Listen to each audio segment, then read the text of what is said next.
Japan in the previous 2 years has seen 3 prime ministers leave power, another come into power, leave power, and another again having come into that same power, which is not confusing at all.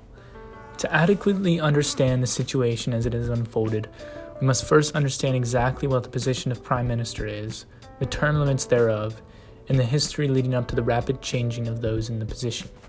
To preface this, the position of prime minister as Japan knows it today had been constitutionally ratified in 1947. There before, the position did not exist and most of the political power was held by the emperor.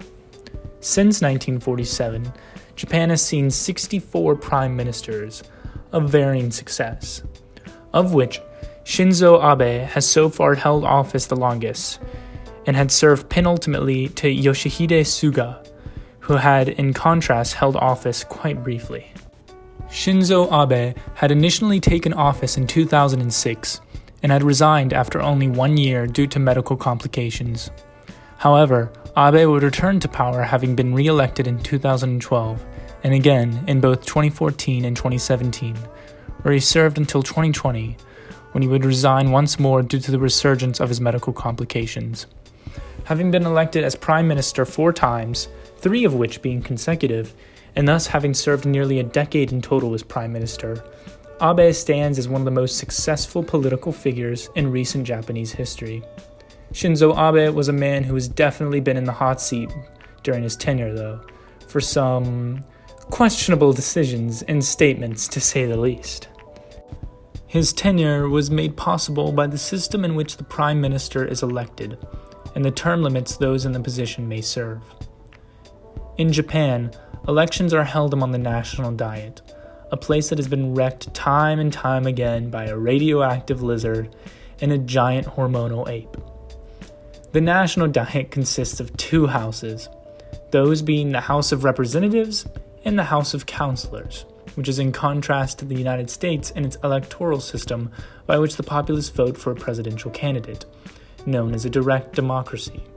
Japan appoints its prime minister by the way of voting amongst the national diet, whose members are elected by the Japanese public. As such, the electoral system of Japan is in fact that of an indirect democracy. After Abe had formally resigned and subsequently left office in the fall of 2020, Japan naturally required a successor, whose duties would most assuredly be all the more difficult, thanks to effectively having to lead a country through the COVID-19 pandemic, which had rocked the world over.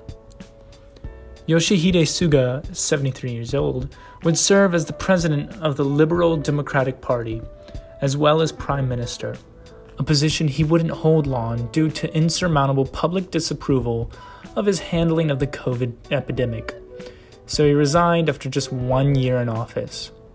Although, at the very least, we managed to get a fun meme template out of his tenure.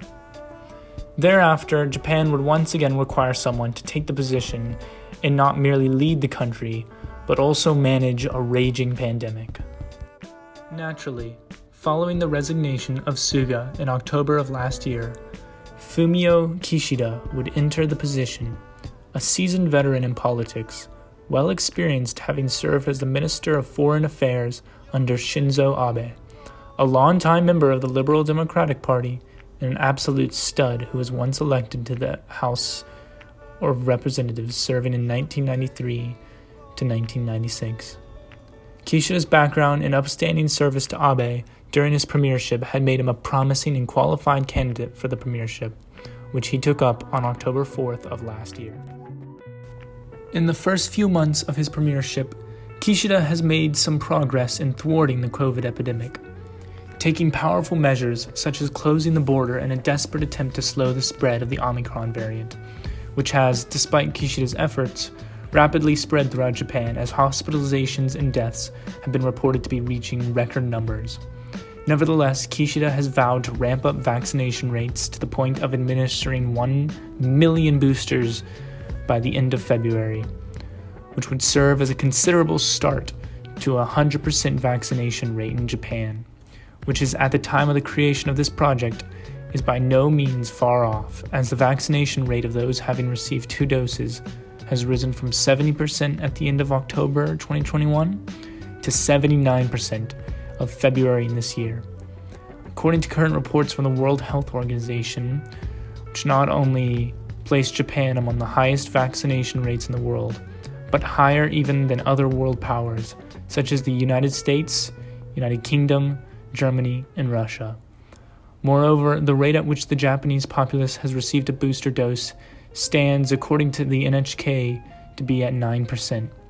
The Japanese government had announced that in addition to nearly 12 million citizens having received a booster shot, that on February 8th, over 600,000 citizens had received a booster shot on that very day, making Kishida's promise of a 100% vaccination rate one which can be undoubtedly fulfilled. As the case of Kishida currently stands, his promise to fully vaccinate and roll out booster shots in the millions on the order of just a few months' time is well underway. Powerful measures from a powerful man. With Kishida at the helm, the epidemic is being actively assessed and effectively handled. But still, only time will tell how Kishida's next 3 years will affect Japan, and how Kishida will be written about in future history books. However, under his premiership, the circumstances of the epidemic have been made to change for the betterment of the collective health of Japan.